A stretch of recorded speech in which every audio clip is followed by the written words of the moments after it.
You're on the phone with your girlfriend.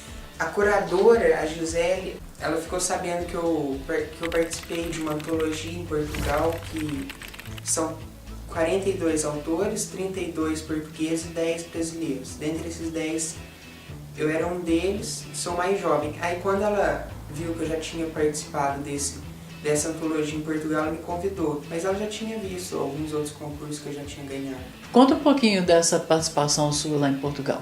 A gente tinha que mandar um conto ou um poema cujo tema era a chave. O meu conto tem o título de Chave Bendita e por causa de uma chave termina-se um casamento. Tudo por causa de uma chave, toda uma vida conjugal é encerrada. E aí acabou sendo selecionado para essa antologia em Portugal. Você tem 16 anos, é bastante novinho. Como é que você chegou até aí? Você lê muito, com certeza? Leio muito. Foi a partir de um livro que eu li aos 13 anos. A primeira vez que eu li, eu falei, agora eu quero ler mais. Apaixonei pela leitura através desse livro, que é A Dama das Camélias, é um livro bem romântico. Não é o meu livro favorito, mas foi a partir dele que abriu o caminho para a literatura na minha vida. Depois dali eu comecei a ler muito e, consequentemente, eu passei a escrever algumas coisas também, contos, poesias. A sua família te incentivava a ler ou partiu de você? Sempre, desde pequeno. Antes de eu nascer, minha mãe já lia para mim. Quando ela estava grávida, ela já lia, sempre. Em casa também sempre tive o exemplo da leitura. Autores favoritos eu tenho vários, e livros favoritos eu também já tive vários. Cada época é um. No momento, o meu livro favorito é Crônica da Casa Assassinada, do Lúcio Cardoso.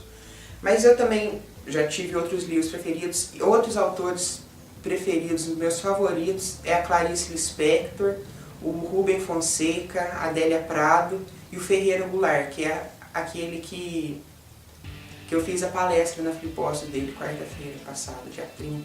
Eu tinha recebido o convite desde julho do ano passado, mas foi só em janeiro que eu resolvi mudar o tema da palestra. Quando eu vi que o Goulart era o patrono da feira, eu falei, eu preciso compartilhar isso que eu já li do Goulart, que eu li dele, sobre ele, para as outras pessoas. Foi aí que surgiu a ideia de eu fazer essa apresentação. Não foi bem uma palestra, foi um bate-papo, foi algo assim bem descontraído, que eu apresentei o Goulart, a obra e a vida dele, para os jovens e para aquelas pessoas que ainda não tinham tido o primeiro contato com eles. A plateia participou, leram bastante poesias que eu levei. A gente falou principalmente sobre a poesia dele, mas a gente também falou um pouco da vida dele, porque meio que falar da poesia, se falar da poesia não tem jeito de não falar da vida dele, tá muito ligado ali. Eu sempre tive alguma coisa que me chamou a atenção, eu nunca soube direito o que era.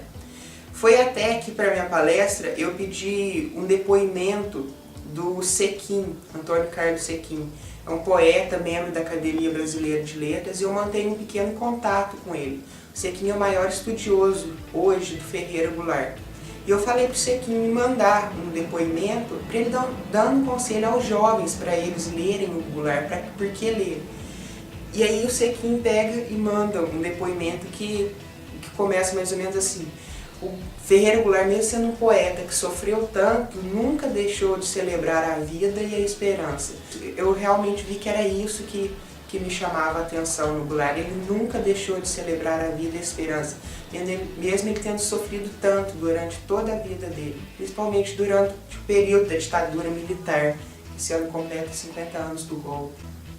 Esse foi um estrofe de um poema que chama Nasce o Poeta, do livro Muitas Vozes, e eu usei para terminar minha palestra lá na Flipócio. Foi a última estrofe. É assim: o poema péssimo revela ao ser lido que há no leitor um poeta adormecido. Que se alguém ele não tivesse gostado de algum poema que eu tivesse selecionado para a gente ler na hora, ele era um poeta em potencial.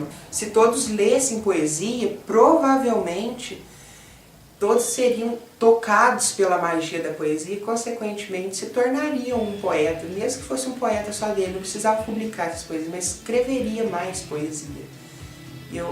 Só a poesia pode fazer essa transformação na nossa vida.